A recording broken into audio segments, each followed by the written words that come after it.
we should go in a competition. Who's the tastiest cartoon ever? Well, actually, I threw up contribute. Cheetara. I threw up Jessica Rabbit. I've had some people contribute here on the email. We've got someone here. Dom has emailed us. He's told us that for him, Daphne from Scooby-Doo.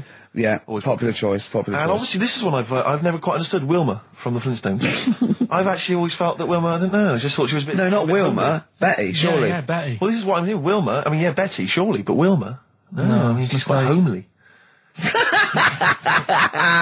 But Betty, come on, Steve. You wouldn't say no to Wilma. No, I suppose not. If it was I'd be worried about Fred if he found out. I'd hate to do it, you know. I wouldn't want to do it to Fred. He's a good guy. He is, isn't he? He's a bit of a chump.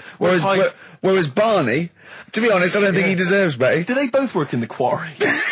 Because, I mean, let's be honest, Fred, not a smart man. I mean, he obviously didn't come out of rock school with anything other than a couple of basic O-levels. I know, but he's a hard-working, sound sort of guy. They got a big house, they got like a TV, they got that bird thing. Yeah. I be honest, if I was Fred, I would be a little bit disappointed that my kid does nothing, whereas Barney's can lift up sort of tall buildings. Sure. Bam, bam. He's a very strong... You know. I mean, interestingly, Fred loves his job. He's always yabba-dabba doing at the end of the day. He does spend the whole day lifting rocks from one place to another. I'll tell you what, I wouldn't take that from that cat, though. I would. If a cat picked me up by the scruff neck and put me out, right, on the doorstep, I'd go mental. I'd get rid of it. It is a saber-toothed tiger, though, Carl, so it could rip him to shreds. It's not like a normal domestic cat you have nowadays. You know when they go to the drive-in at the beginning? Yeah. And they order, maybe some ribs. Yeah, that huge rib, and it tips the car over. Yeah. Was that her first day on the job? Because I've never been ordered before. Yeah, either it's that, she'd have realised. Yeah, we're out of pig. We've got Brontosaurus rib. Exactly. He goes, won't that knock the car over? No, it won't. I don't know. Rick, can I tell you now? That was an accident waiting to happen. It was really, wasn't it? Yeah. And it did. Oh, dear. Mind you, I went to Texas once, and I had some ribs, and it was like the Flintstones. It was huge. And not only did it look too much like an animal that I couldn't actually eat it, I don't know who could eat it. I mean, seriously, it was 2 foot long. Yeah. And all the it was like half a rib cage. And It's incredible. My friends lived in Texas for a while, and they once were in a kind of diner, and there was, you know those kind of benches that are attached to the table itself, like a kind of picnic bench? Yeah. And, this huge fat guy came in, he came wobbling, he ordered like this kind of everything you can eat meal, and his fat kind of sort of, you know, kind of... His big fatty fat, and his fatted on the fat table, It wrapped itself around the table and everything. He was chowing down, and when he tried to leave, the table came up with him. Oh no! Imagine that! I mean, they are fat, aren't they? They're big people. They're huge people. But it was that thing we were talking about before, that bloke on Jerry Springer Show who was like 80 stone, right? Now, I felt quite sorry for him. He was really sad and he was crying. It is rad, but my point is this, right? When he got to say 50 stones, didn't he go, that's too much, That's enough. For a land animal. Exactly. Do you know what I mean? Yeah. That's big, isn't it? I mean, I'm getting worried. I'm 13 stone, and I'm genuinely getting worried. I'm thinking, oh, yeah, God. when you've got that big, when you've actually got your own mare. yeah. When you have to get in helpers to look what the scale says. Yeah. Like 4 or 5 people lift up your belly and go, it's 52 stone. You go, that's too much. Exactly. I'm going to only have 9 breakfasts when you begin to appear on the Ordnance Survey map. yeah, exactly, yeah. When you've got your own symbol. It's like, we can see 2 things from space now, Fatty and Steve Merchant. We'll be landing at about... Well, no, I'm just saying at all, you're not fat, are you? You're freakish and big. Just another quick thought. Someone's mentioned Daphne from Scooby-Doo, and but I've always had a soft spot for Velma. Velma? Because Velma's got glasses. I mean, I'd have She's clever. Can I tell you what would have happened if I was in that environment? I was maybe on the... Your glasses would have got tangled up. I'd always been making a play for Daphne, right? And Velma would have fancied me, but I'd have always ignored it because I was playing for Daphne. And then when I finally realised it was never going to happen with Daphne, I'd have blown it with Velma. Maybe not, though. Maybe not. Sometimes those, you know, they might, you know, appreciate honesty and go, listen, I've been hitting on the good-looking one. Yeah.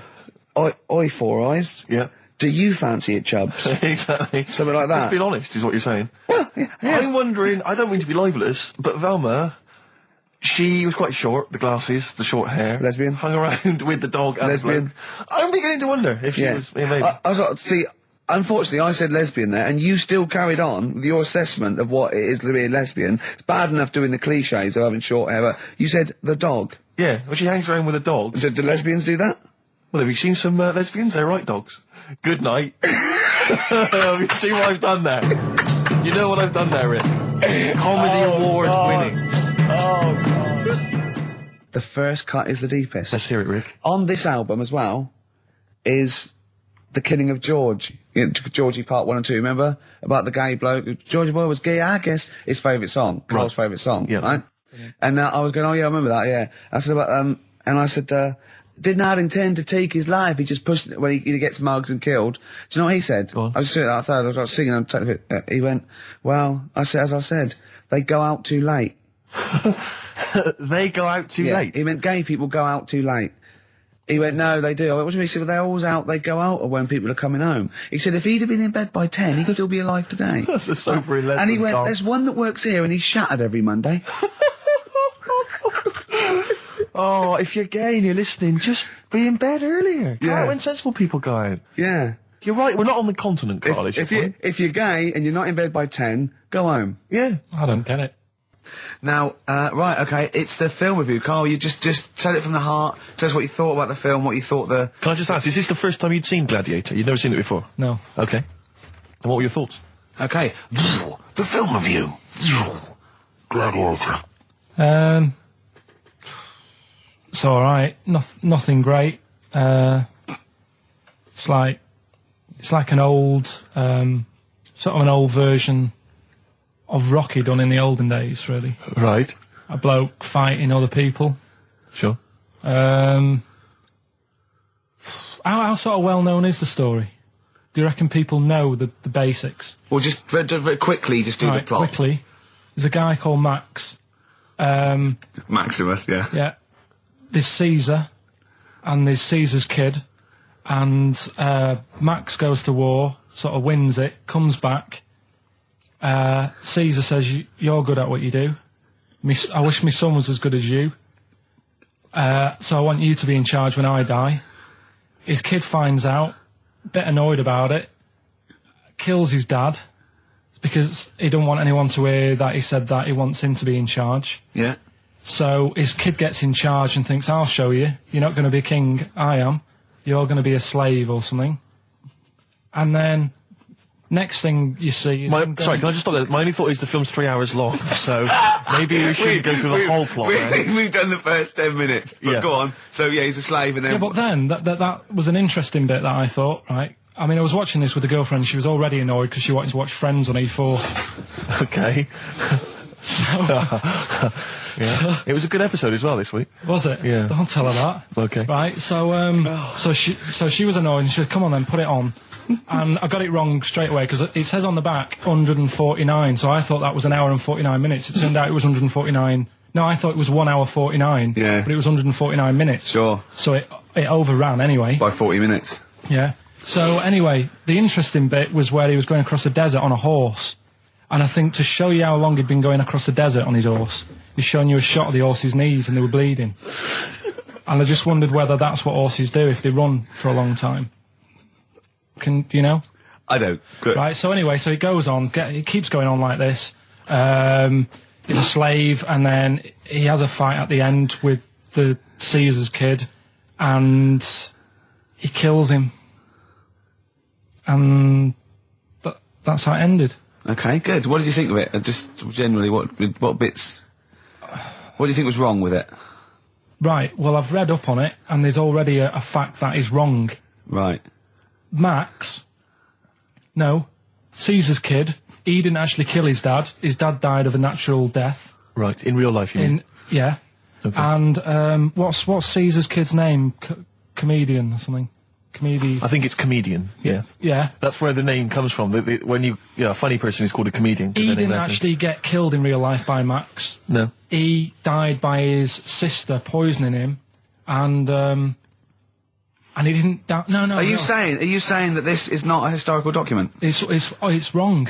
All over the place. Yeah. Well, next week I'm giving you Braveheart, and that is actually true. That is factually accurate. I can't handle it. It is. It was a little Australian fella that helped him out. Just for people who watched it, you know that the guy, Caesar's kid. Yeah. He died.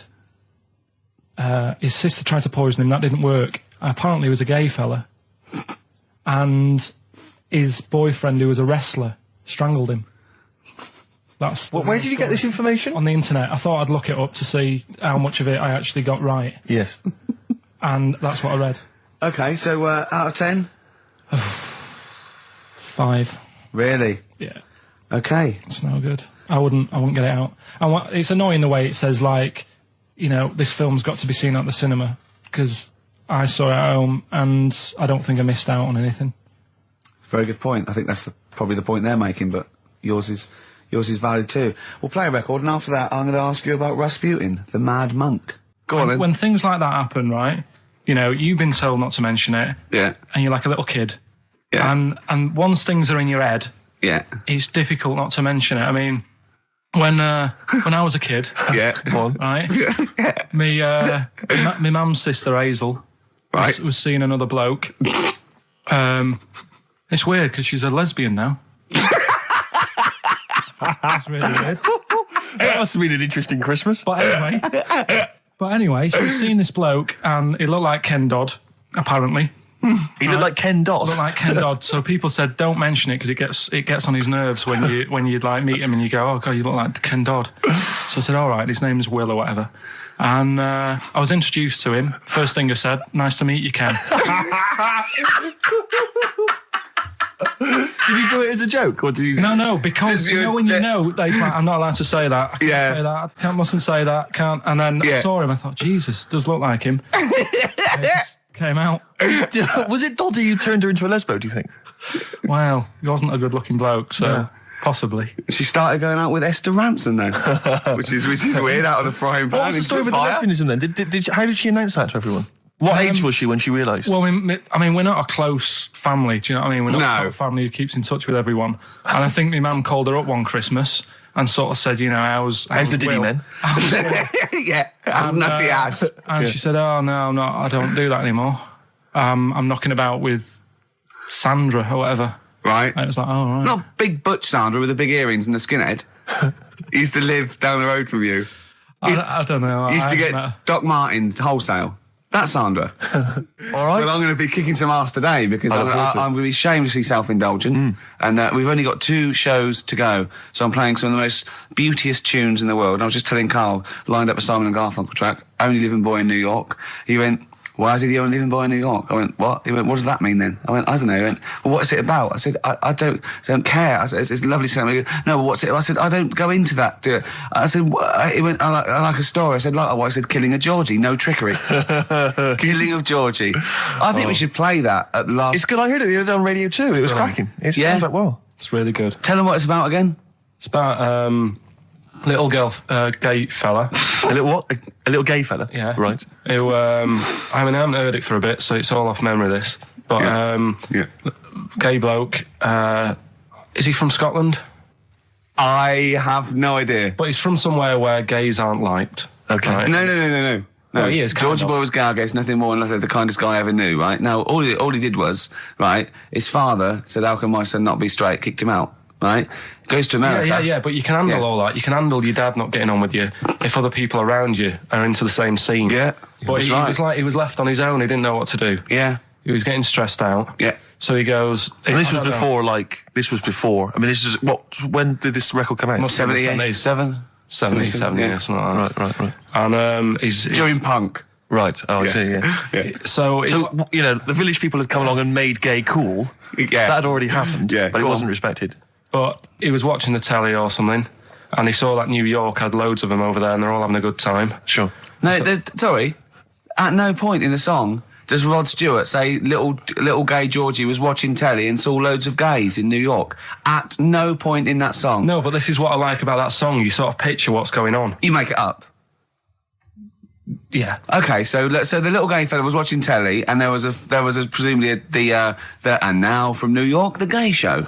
Yeah. Or whatever, because it was a big scene over there, wasn't he, in the 70s? Yeah. Okay. Right. Go on. So he goes over there, and he's having a great time and that. He's meeting... Went to New York town, very quickly settled down, soon became the toast of the Great White Way. Yeah, they loved him. All the old queens blew a fuse. Yeah. Yeah. And then, I don't know, he was out late one night. Yeah.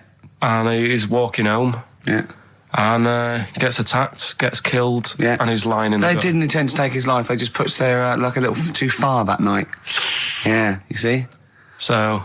Yeah. But what's good there? Is it good that he had a bit of a good life and was able to be himself? Yeah. Or should he have stayed in Scotland? He didn't come from Scotland. Again, I really... Well, I think, is there any way we can get this song before the end of the show and play it? Because I've heard it recently. A lot of people listening will have never heard this song. They won't have any idea what we're talking about. I say what you said when we were talking about that song once before? Is it bad? It might be. Because we were talking about, Georgie Boy, and he, got it. I don't know.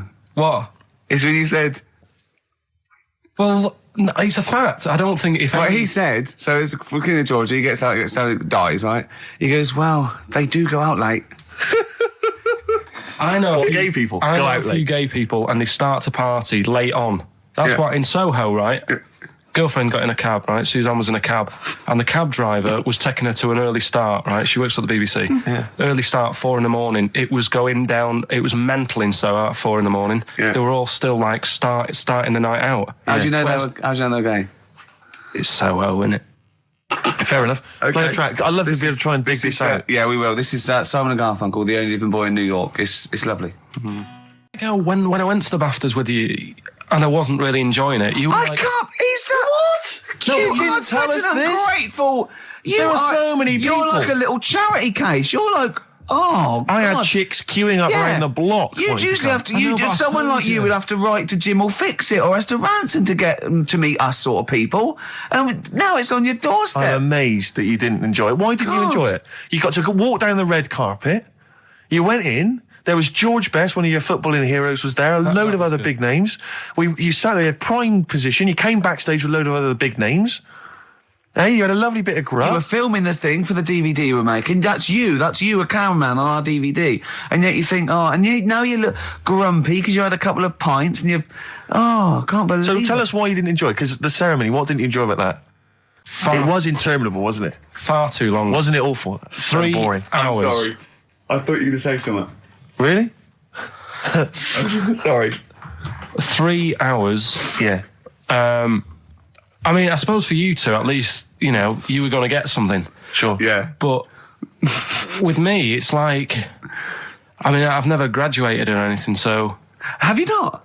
I'm trying to think of a situation. Basically, I sat there for 3 hours knowing that I'm not going to get anything out of the night. Yeah. Right? Now... no one Did you? told Sorry, me. when we invited you and you said yes, did you think you were up for an award?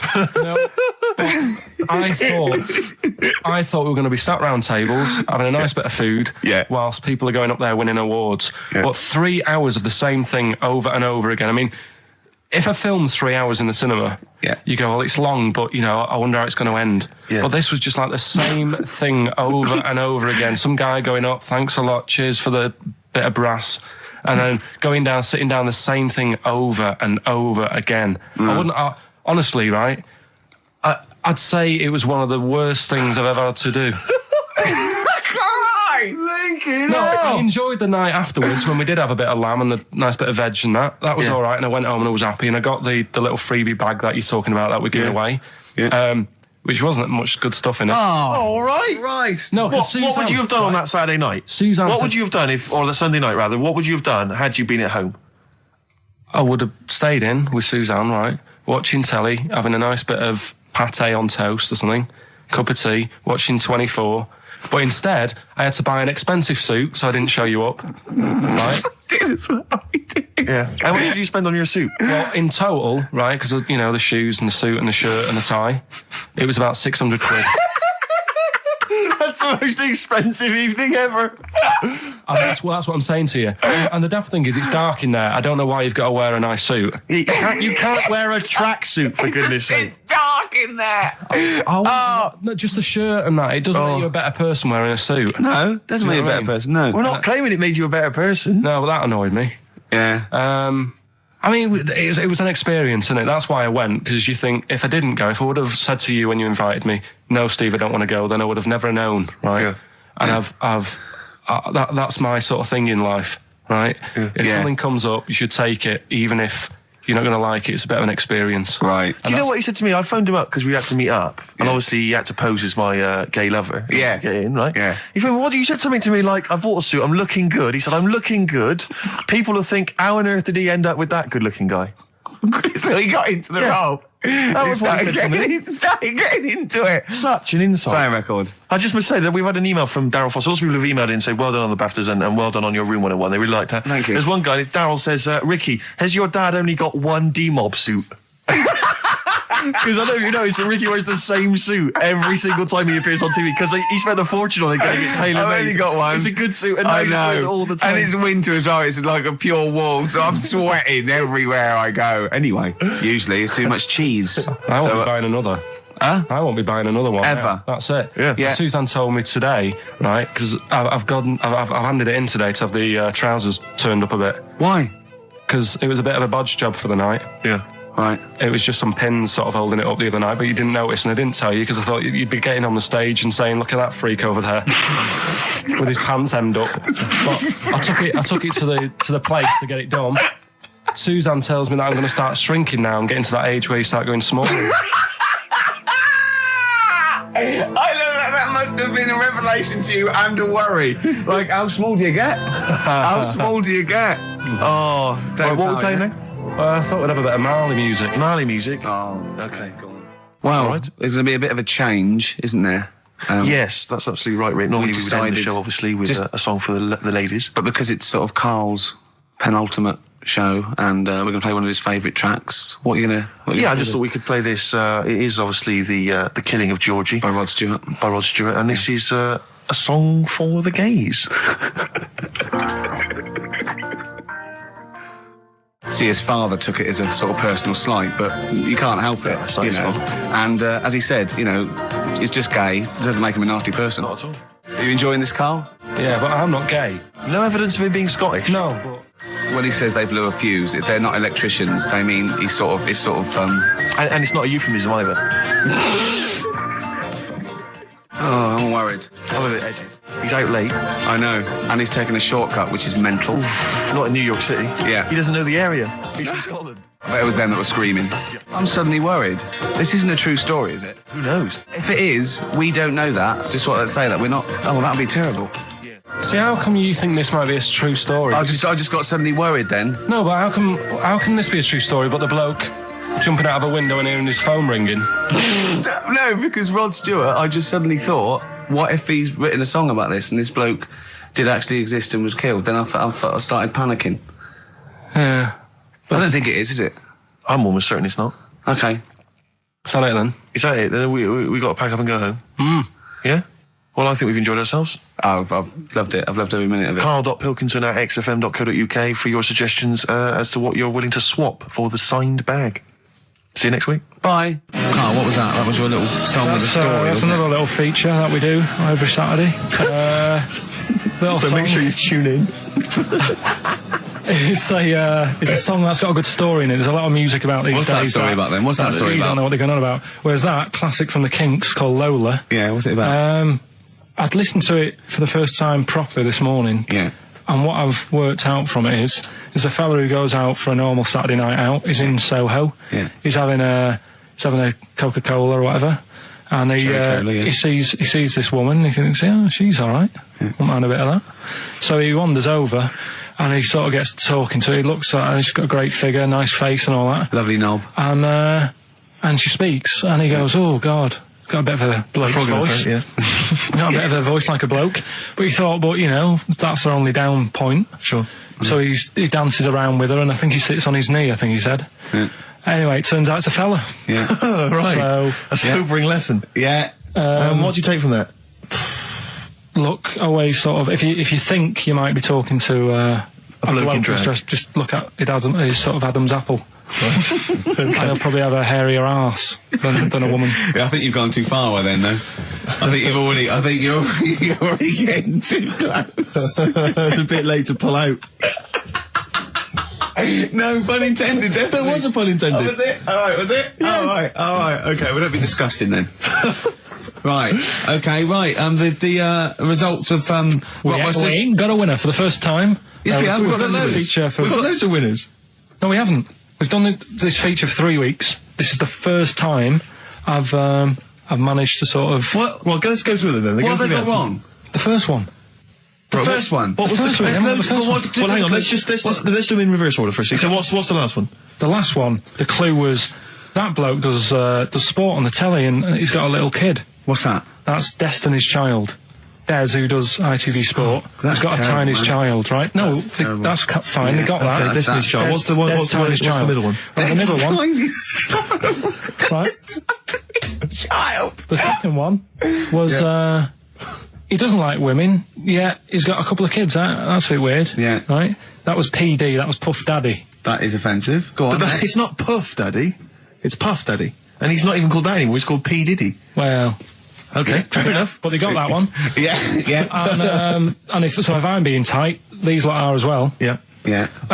Tight means something in Manchester. Go on. Right. And the first one that they're having problems with, I don't think them birds should be allowed in this They've area. got it. Boyzone. It's not Boyzone. What's the clue again? I don't think them birds should be allowed in this area. That is perfect. A boy zone. No birds. No women. No women, yeah, birds, right? A boy zone. Sorry, Carl. If that isn't the answer, their clue is better than yours. That is brilliant. What was yours? Boy zone, it works perfectly. What's your answer then? Bangles. I have no idea what that means. Like seagulls. So you don't want them in this area, so you're banning them. Bangles.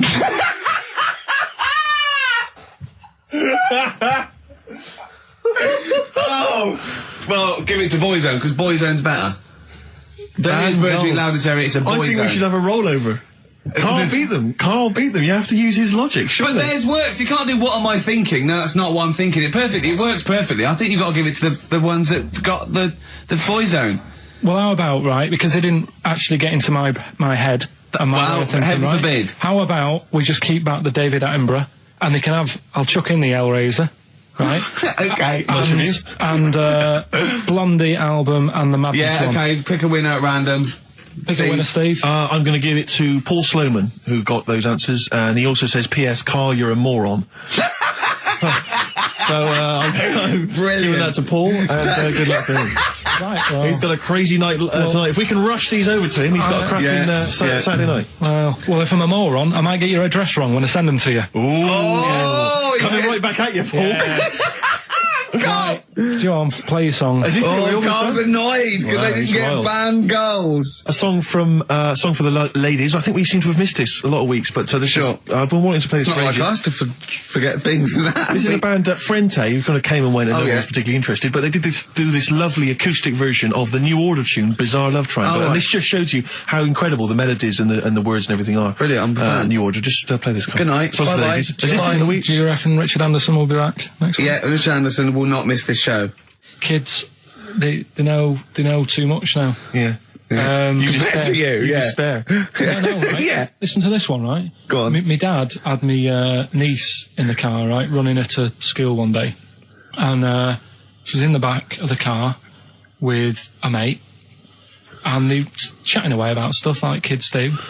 And they got onto the topic of one of the mates, who they said, I mean, you've got to remember, my niece, this point was probably about 5 or 6, something like that, right? In the back of the car, talking about My Little Pony, whatever it is they play with. Subject changed. That Lisa in our class, she's a lesbian, isn't she? Right. That was that's what they were talking about. Yeah. Chatting away about it. Just openly talking about Yeah. lesbianism. And probably, this is the topic that they're talking about in the pub when they're having out drinking. Yeah. Yeah, but they might have thought a lesbian was a funny word or something. You don't necessarily know the ins and outs of it, do they? He's weird though, isn't it? Because when I was younger at school, you didn't you swore a little bit, but it wasn't like major swear words, and you sort of did a little bit of nicking, but nothing like they get up to now. I mean, if My girlfriend, when she was about 7 or 8, she was walking to school with her mum, and she called her a C-U-N. Right? You are joking. No, she said, because she thought it was she said she thought it was a big furry animal. So she was being nice, and I remember, where'd you do that? Where'd you do that? Like, just heard it at school. So they might not know what it means. But because I'm thinking maybe, did you start the show with that particular kind of manner? Just because obviously a lot of new listeners, I imagine, thanks to the massive poster campaign, and you obviously want to impress them and charm them. There's a few examples there of irony coming back and biting you. Yeah. That seemed like a funny idea at the time, me posing that. But Jonathan Ross phoned me up when they first went up and he just said, I've just seen a big poster of a predatory gay. Yeah, you do look a little bit. Yeah. Hello. What's your name? Would you like to sit down here? And then you're in the background. And also, I think the funny thing about having you as a partner, I mean, the only good thing is that you know, you look weird and tall, like too freakishly tall and lanky. But in that one, no, because your background and you're smiling, you don't look as weird as you do in real life, or as freakishly tall. So it sort of ruins it a little bit for me. They found out that scientists. Oh yeah. I've found out 17th century that like now, 1 in 10 rams are gay.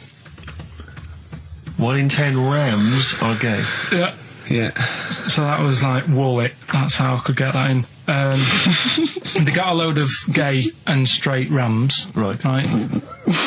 They worked out which were which first. They said, right, that bunch there is a gay bunch. They looked better. They just had more pride in their appearance. And the other ones, you know, the straight ones. And then they gave them to this scientist and said, right, go on, do what you got to do. And they took the brains out of all of them. Just to check. And they did tests on the brain, and it worked out that they've got something smaller in the brain. The gay ones have got something in the brain that makes it smaller. And they said, right, well, that's probably how it's going to work on males, on like males and females and like humans. So you took from this that gays have smaller brains than straight people? No, there's something in the brain. Right, So if someone's saying, you know, oh, I'm a gay, or they're not sure or whatever, they will now be able to find out. So you can go to the doctor and to find out if you're straight or gay. Is there any gay in my brain? Let's have a look. Do. You've got a little bit of a gay in you, yes. A little bit of gay in there. Yes, you've got the, you've got a little bent cell there. Well, that's why they did it, anyway.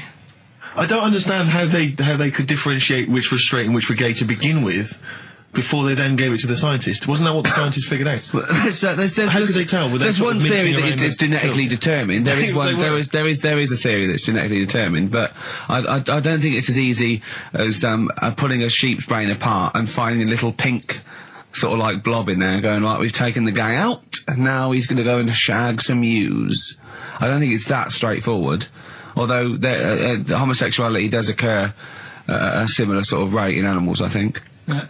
Yeah. So you knew that, didn't you? So that's that one. I mean, I just like the idea of the farmer figuring out which is straight and gay. Well, that one's wearing quite a camp-looking neckerchief. So I'm thinking maybe he's gay. Is that? Yeah. I love the fact they can. That one's a big fan of Sophie Ellis-Bextor. Yeah. They would. They put on ABBA and see which ones dance. Exactly. That's how they. Which one? Yeah. Put on like Barbara Streisand and see which ones sing along. That is rubbish. What did I find out? Did you just say that is rubbish? No, I found out other stuff in the week that didn't make the top 3. Wow. We haven't even had to. This must be mediocre stuff. This must be really bad. Yeah. Or it might be dubious. Go on. We've got to think proactively now. We've got to sort this out. See, there's always other things going on in my mind when I'm in that pub quiz. For me, it's just a little bit of fun. Sure. It's a night out. You know what I mean? Suzanne enjoys it. Yeah. It's a bit of a get-together. We have a chat beforehand. Yeah. We have a bit of fun. Yeah. But there was other things on my mind. Well, Carl, I can do that here. I don't have to lose a tenner. Wait, what were you thinking during the quiz then, when the questions were coming out? What were you thinking of? Well, what it was, right, just before the quiz started, I had to go to the toilet, right, because the rule is, right, people who don't go to it, once it starts, phones off, no more toilet. They take it dead serious, don't they, right? Yeah. So, I went to the toilet. Now, I'm not being out of order here, it just got me thinking, right? I went to the toilet, the gay fella in there, right? There was a gay fella in there. Gay fella in the toilet. Now, how could you tell? How did you know? Just typical, you know, everything about it, right? Everything about it, right, yeah. Oh. What, large handlebar moustache, leather cap. Butt plugs, amyl nitrate. Could I just say that These views do not reflect the views of the management of XFM or me and Steve. Or Go on, most Carl. of the people in this country. Go on, Carl. What's your problem? Yeah, but this is what I'm worried about, really. But this is why I only got Danny Minogue right. Right? Because this was floating around my mind. Went She's to a the big toilet. gay icon, Now, isn't she? go into the toilet. They have like men's cubicle and they have women's cubicle. Yeah. Now, without sounding out of order, is it wrong for me to think gay men should have their own little cubicle? Call in. They should have their own... Well, not cubicle. You mean an actual toilet, I suppose. When I was at the urinal, Yeah. normally, you know, there's a fella there and then you go, all right. And there's no pressure. But I couldn't go. I was thinking, should I wait? If I go into the toilet, it'll look obvious. Yeah. I had loads of pressure and this was what were going you on. worried about? I'm so sorry. What were I'm you so concerned sorry, about? viewers? I'm so Well, sorry. it's like, right, listen, when I was a kid, right, and it's all right for you to go into women's toilets when you're a kid, it's like, oh, it's a bit cute, Yeah. right, as long as you're not, like, over 15 or something, right? Right. But when I was a kid, I went into a toilet, and women, when they use their little cubicles, they don't shut the door. Some of them just sit down on the toilet, Yeah. right, and you see everything. And, no, seriously, that's probably one of the first times I saw, like, a woman. Yeah. That, right, and my Auntie Nora when she was staying over. What happened with your Auntie Nora? She was, she's into wearing caftans. Into wearing what? You know, caftans. Oh, yeah. What are caftans? Big, bellowy sort of dresses. Right. And, yeah, I used to sit on the floor at home in front of the telly. Sure. She was on the chair behind. Yeah. She did a bit of a sort of a Sharon Stone scene. Oh, God. Yeah. Did you see it? There was no underwear. No. What age were you? What was it like? What age were It you? was like a ripped tennis ball. What? Right, we're off air. We're off air. Either that or put us in for the Sonys. Ice-T. That's how I'm living. Bit of old school hip-hop. Where's RT? All right. Good point, yeah. Go make me a cup of coffee or something. Well, before you do that, can I just qualify something? I'm a little bit concerned Yeah. about your toilet discussion. What exactly is your point again? I was just a bit bemused. You see, it's a tricky one. All I'm saying is, right, there I was at the pub quiz. I go to the toilet, not thinking about anything. I try to go, right, there's a little gay fella next to me. I love this little gay fella.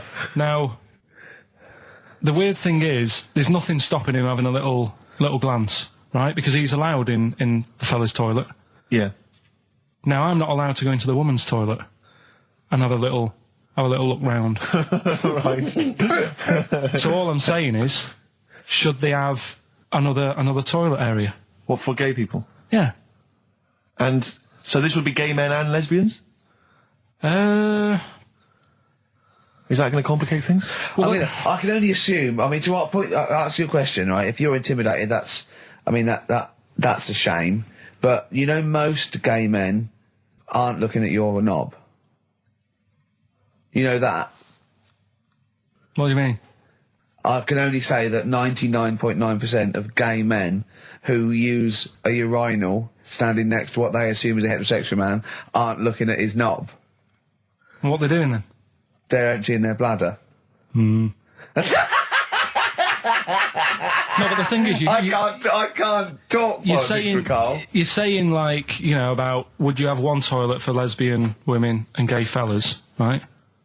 What does that mean? Would it be mixed? Would it just be? Well, would it have a man on one? That's heterosexual man. One little picture of a woman on the other, and then what? What would the little icon be? A man and a woman? A man and a woman. Just having a chat? Yeah.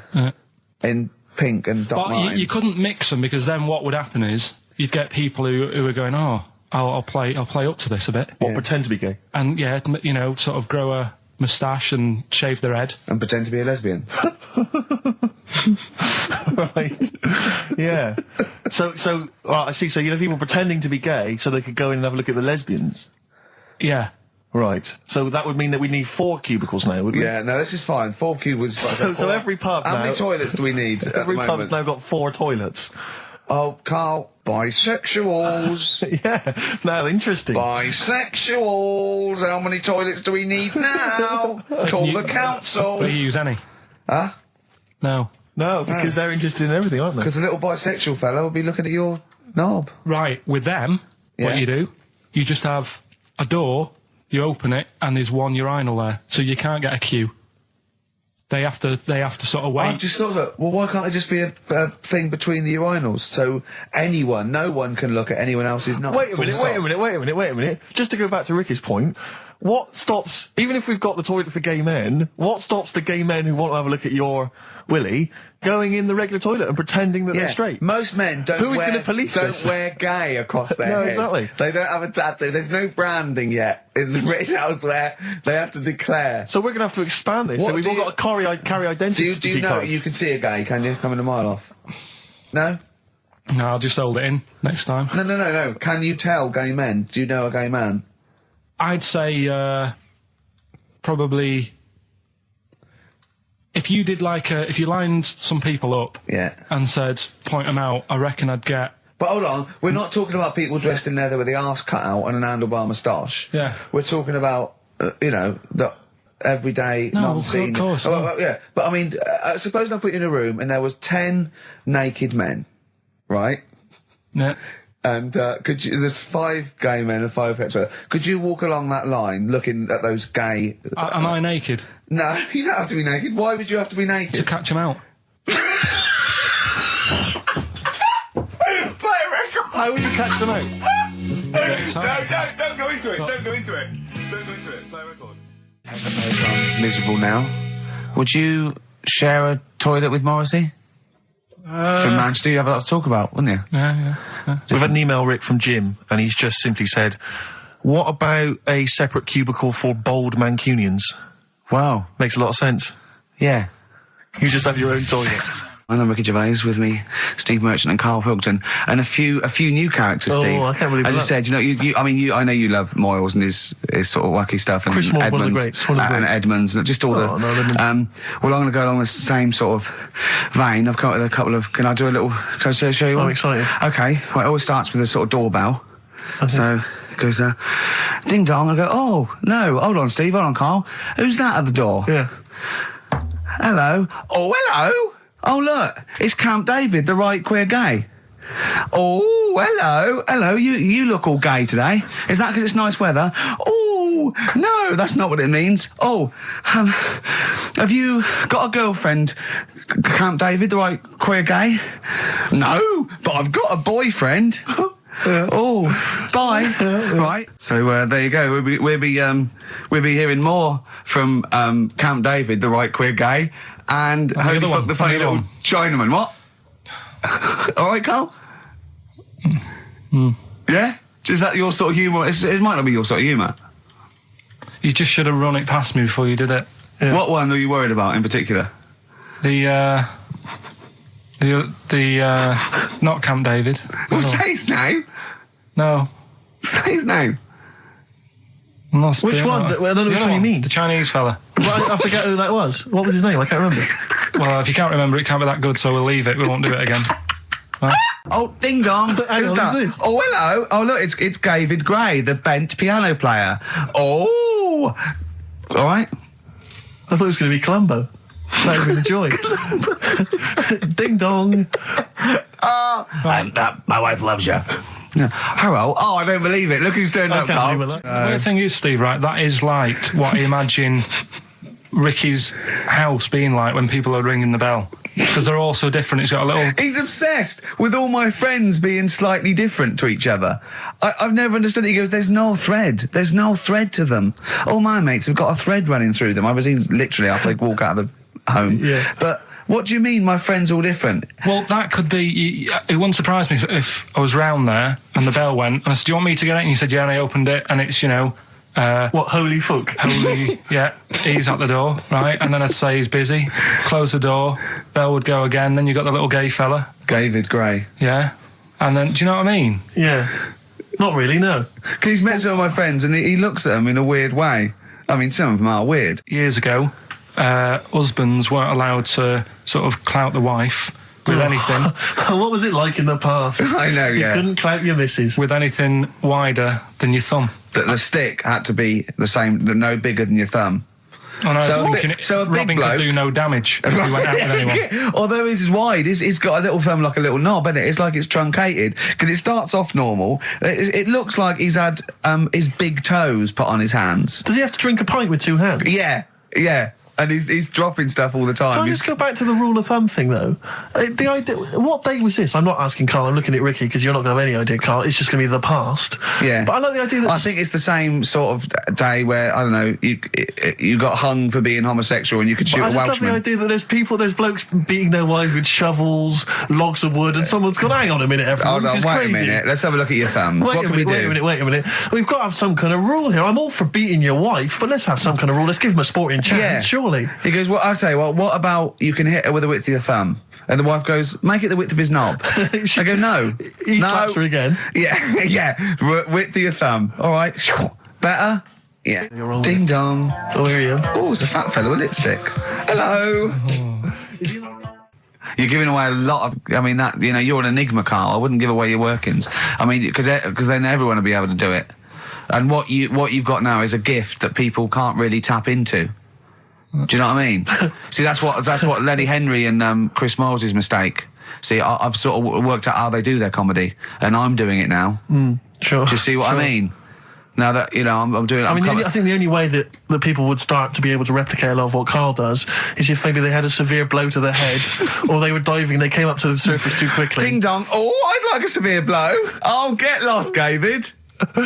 Oh, let's have some adverts, quick. So this week, we're very lucky to have with us Russian pop act Tattoo. Round of applause for them. Hello. Lovely to have them here. Tattoo. Now then, of course, there's been much controversy that your kind of lesbian shtick is just something to try and whip up some press attention. We are proper lesbians. We love fanny more than cock. Okay, brilliant. And Tattoo, lovely to have you here. Thanks for coming. Yeah. Now then, you've got some live gigs, I understand, planned. Yeah. Duh. Okay. I can't help but notice that you sound, dare I say it, Tattoo, you don't sound so much Russian as German. No, we cannot do the accent properly. Okay. And Tattoo, it's a joy to have you. Thanks for coming down. And finally, your lesbians would, for instance, either myself or Karl be able to convert you from your lesbian ways? We like the muff so much that the knob is no good for us. All right, well, thanks very much, Tattoo. Yeah, thanks, Tattoo. Thanks very much. Cheers. Extraordinary. Next week, share. Brilliant. So if you've got any guests, special guests you love us to interview, then let us know. Ricky.Gervais at XFM.co.uk. Look at Carl's face. And we'll try and get there. Oh, dear. Play a metal, Karl. Rockbusters answers next. I was going to say, well, do you want to do that? No, let's do it next. After the Just record. was going to say something. What were you going to say? About gays and that. What? In a bit. What were you going to say? Oh, we'll look forward to that. Martina Topley Bird. Need one on XFM 104.9. Right, there goes the girls from Tattoo. See you later. Well Thanks, done. girls. Cheers. A Right, couple of listeners Karl, what were you saying before we cut you off? Yeah, it's just like, you had the girls in and that, and it reminded me, I was talking to Steve in a week. Yeah. I think it's, when people were talking about going to Stringfellas and that, Yeah. I was talking about seeing naked people. Yes, I asked him, I said, when he used to watch, say, he accidentally flipped onto BBC Two and some ballet was on, would his eye ever been drawn to maybe the gentlemen's lower regions rather than the ladies? The gentleman's package. Yeah, would your eyes ever be accidentally drawn to that and you couldn't resist it? And you said yes. Yeah, because, right, I don't think I'm, Oh, dear. Well, go on, I mean, fair enough. no, right. I'm always looking at the beautiful ladies, but fair enough. Yeah, No, go on. but, right, Have you ever looked at Wayne Sleep's testicles? I went out. Have you ever looked at Wayne Sleep's penis and testicles? I went out on a night out, right? And it was it got to some point in the night where two women and two fellas got on the stage. Right. Started stripping off. Yes. Yeah. Just what, members of the audience? No, I think they were, like, part of the act, right? Right. And, What was this, panto? the fellas had, like, their undies on, and the girls just had their knickers on. Yes. Right? And, Sounds pretty erotic at the moment. Go on. and at the same time, they all whipped their pants off, Yes. right? It was Now- Bucks Fizz, wasn't it? The adult show. Now, I said to Steve, at that point, Sorry, I wasn't there. He said it's to be later. yeah. I said, well, you have a quick glance at the fellas. And then the annoying thing was, I thought, right, now I'll have a look at the women, and it was too late. They put the knickers on. How long were you looking at the fellas? Not that long, but it Why was were you like, looking at them first? that's human nature, innit? Why? I don't know, but I'm sure you would have done the same thing. You just sort of think, well, how are they shaping up? So they weren't it's a shaping up at comparative all. test. So who had the biggest knob? Which one of the blokes had the biggest knob? No, it's like, normal. But This is a whole new side of you. This is a whole other area. So you look at ballet dancers, you look at the gentlemen's. No, I don't. package. I just was, when he said this, it reminded me of this night when I was walking home thinking, didn't get a look.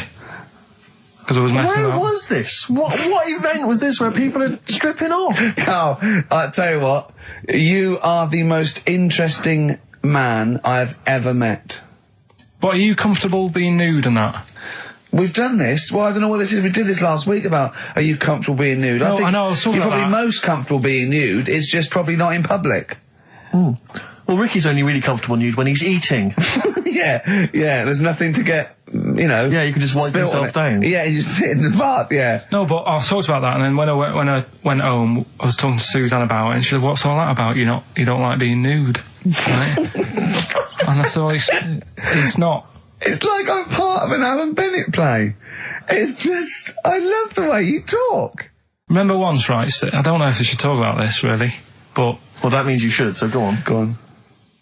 oh yeah, right. We went to Tenerife, right, one year, and I was still living in I'm Manchester. scared now. Yeah, that I don't know Wayne what's said that. I'm happening. actually No, scared. I'm thinking about Suzanne, but she's Well, working. I don't want to know anything about Suzanne, Come to on, be no, honest. but If come on, it's gonna be- It Go on. involves me more. Let's hear on, the story. go But on. I'm just explaining to you that I don't like being nude. Yeah. Go on. So you're in Tenerife. In Tenerife, right? Didn't have much money. Stayed in this apartment that wasn't that nice, right? Had the cockroaches in it and stuff, right?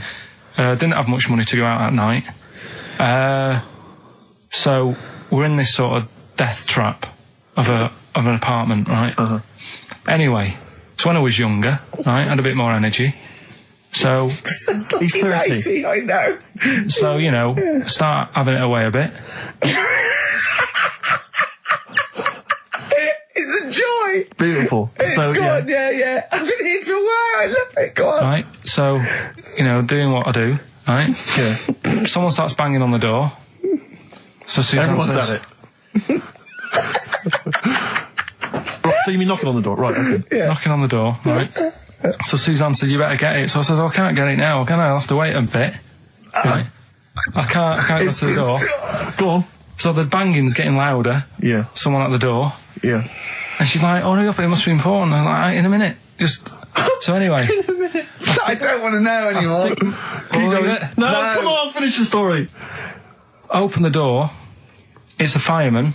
So I just stick my head round, and he's going, you'll have to get out. The building's on fire. Right? So I'm like, in a minute. Sorry, you weren't still having sex at this point? No, but, Right. still sort of got to wait a minute, or I can't get my pants on. Oh, Carl, I wish I'm so sorry. Right, go on. So So now, So the place is burning down. So it could be a serious big fire going on. Yeah. I'm sort of waiting. You can hear people sort of screaming and that, panicking. Is that because the door's open and you're nude? The fireman saying, will you get out, will you get out? I'm saying, in a minute. Right. And Suzanne was saying, think of something that's not sexy. Sure. So I was thinking of people, thinking maybe down in a fire might sort of calm me down. Yeah. Then the fireman said, we need a big pole. Yeah. Yeah, Sure, go on. But what I'm saying is that, to me, I wouldn't have wanted to go out and be safe over, do you know what I mean, over being naked. I don't like walking about without on. So what I'm saying is, even if that fire... I love the idea of everyone huddled in there with all the firemen. It just, the camera's fans along and there's Carl. Yeah, a just local news report. naked. With still But would you have gone out without on? But why do I have to go out with now on? I'll just grab a pair of jeans. All right, but you've just, What? There's a fire, Carl. Yeah, but See, not everyone looks at men's packets. That's only you, remember. Most of the other firemen wouldn't be going, oh, look at him. But what I'm interested in is he's how pleased long, to see us. Carl, how long did it take? And did the thought of dying in a fire help? After a bit, but the fireman sort of had a go at me. Sure. What do you mean? Well, he wasn't happy that I was dawdling. Well, to be fair... But what can you do? Answers on a postcard. To the usual address, XFM. Who's your auntie with the tattoos? That's Hazel. Oh, right, yeah. Let's leave that. Why? Oh, let's Why? not talk Well, about leave it. What have I come across there? What's up with that? Auntie Hazel? What's up with Auntie Hazel? There's nothing wrong with it. It's just What? just a lesbian, which is nothing wrong with that. Well, no, but you've made it sound like there is now by not wanting to say it. My auntie's a I lesbian. know what you're saying now. I know what you're getting at. Just because I call her Uncle Hazel. Play a record. He's from Manchester. Please forgive him. I had earrings ages ago, but... Did you? Yeah. Oh, But yeah, you're a when man who when I was about notoriously 18. hates pain, and he's scared of everything. It hurt. I was about 18 and I took 2 in 1 and they did it right and he just went and I went alright, I went yeah. I just went, oh god. Did you have them in both earrings? It's just it was like a staple gun. I just went yeah and it did really hurt. I thought, well, I'm not doing that again. It hurts too much and it just throbbed. Were you still living with your parents at the time? No. I mean, what do people... your kind of oiky Reading family, what would they have made of... Oh, well, they know I had them afterwards, yeah. But did they take the mick? Oh, God, of course they did, yeah. Yeah. Rick, you ain't going to eat like that. Oh, you'll get followed. Oh, look at you. Look at that. Yeah. That's disgusting. And when I was new romantic, my mum said, bloody hell, I thought I only had one girl. Which is the earring... Because isn't it like one ear is for gay people and one is for straight people? Is that just a myth? Or I don't know. It might be. It was something to do with which ear you had it in. Yeah, there probably was sort of like signs for that. Yeah, it's like when you're growing up, I had loads like a white polo neck, right, and a ring on your little finger. That means you're gay. Yeah, yeah. Like you can see him coming. He's just consulting your little chart. Exactly. Hold on. White polo neck. Yeah. Those are the earrings in the left ear. I got it.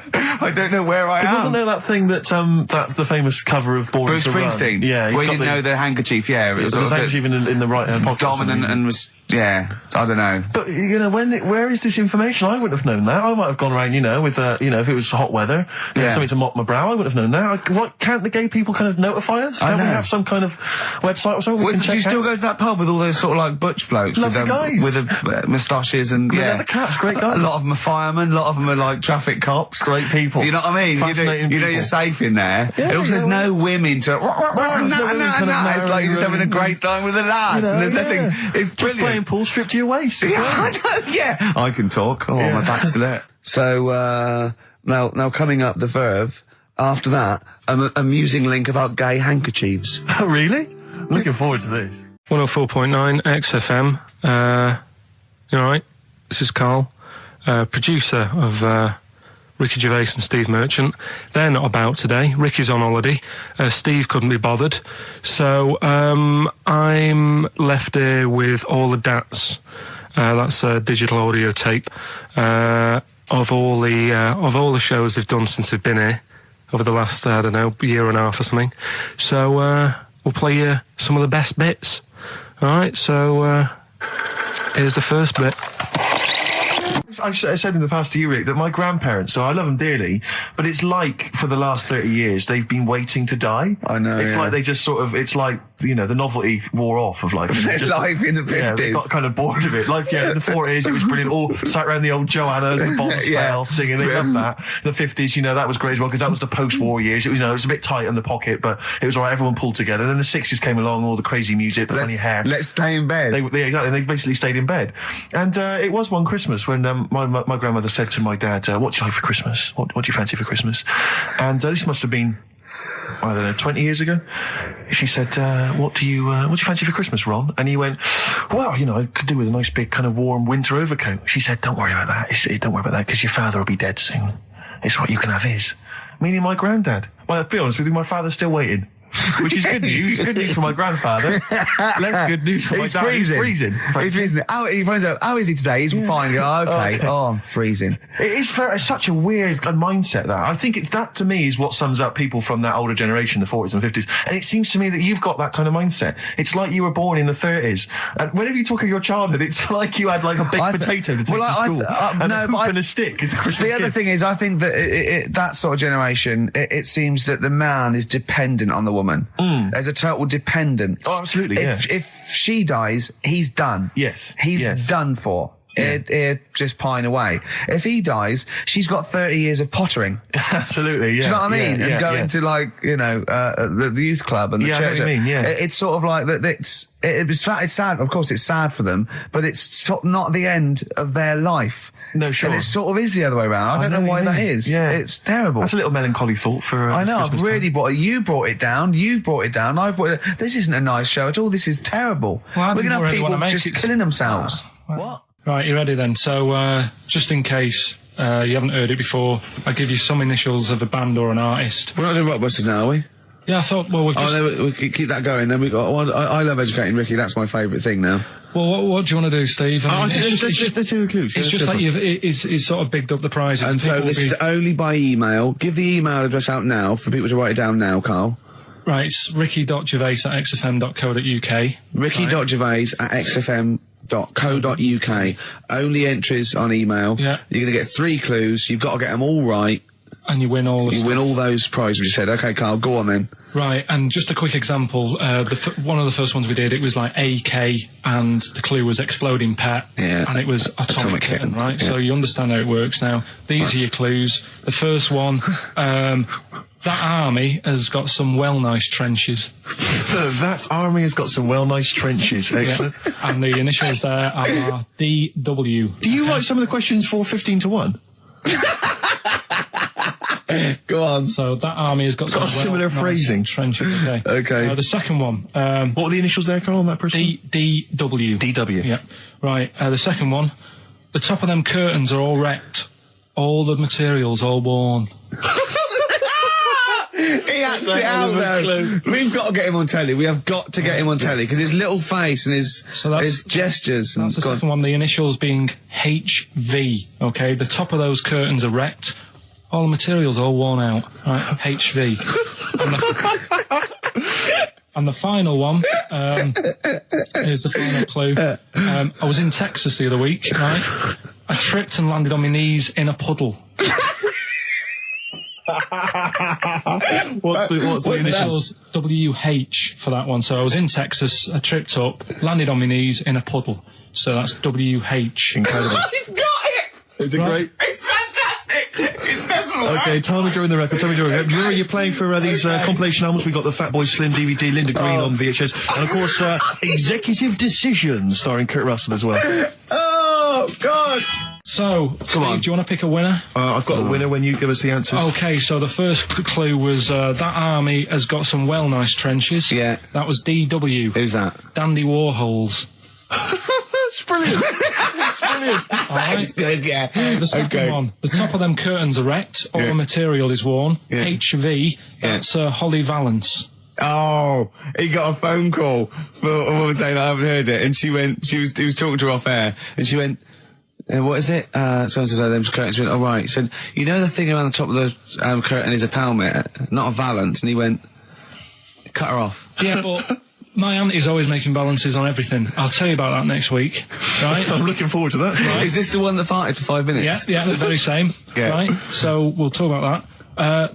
I was in Texas, I tripped up, I landed on my knees in a puddle, WH, wet knee Houston, right? Wet knee Houston. Yeah. So, You're a maniac. So, who's a winner? We've got Pete, Catherine and Laura in Newcastle upon Tyne. They're listening online, I assume, and they're going to get Digital. those great places. And remember, they got loads of stuff. They got the DVD here, they got Linda Green, they got Stone Roses, they got another compilation, and Executive Decision. Can't concentrate now. Oh, well, he's all stressed because the lady from MTV is here. She's going to film his little face. So the things he said in the week, he was so worried. He's got worried about the spot on his head. That won't come out. Just you got your best side. He's on that side. That's all right. Yeah, the camera's out. Look, he's getting nervous now. Okay, Karl, ignore the camera. okay? Just ignore the camera, okay? Now, me and Steve have done our research for you, and we've got two amazing things to tell you. What should I tell them first, about the baby or the... Well, they're crab? both equally fascinating, so you choose. I'll tell you the crab thing first, right? Steve actually saw this thing in the Guardian of the Week about our research thing, and then we looked into it on Friday, and it is incredible. Right, listen to this. There's a thing in a bay in New England, right, where it's like the biggest. They make silicon chips and stuff for computers, right? And because of the data protection thing, after they've done them, because they have to destroy the plates, right, well, the information's sort of put onto them, but there's still flakes of silicon. They sort of grind it down straight away, and some of the flakes got into the bay, okay, but some of the information is still on even the slight granules of silicon. Anyway, gets in the water, and silicon is rather like a carbon derivative. They reckon if there had been life on another planet and it wasn't carbon-based, it'd be silicon-based. Because like simple sugars and proteins, it's just COH and that, and it can work with silicon, right? Anyway, the crabs have been taken up, they're still in the water, and they looked out on the beach, and over years the crabs have started sort of putting themselves in formations, like geometric format, and they couldn't work out why they were doing this. And when they put them in the experiment, they sort of like chopped them up, and they found they'd taken on silicon, and it had sort of got into their brain, and they were downloading information. They picked up little things, because it's just chemical, electrical impulses that got information off the silicon chip, and they were interfacing it. But this is the amazing thing. One bloke sort of thought of this, and he thought, well, if it's a simple computer with a brain, if it's just a simple sort of electrical thing, then maybe there's sort of, we could get it down. So what they did is they made a thing called a biointerface, and they put it into the crab's brain, just a really simple brain, so it's medulla oblongata, right?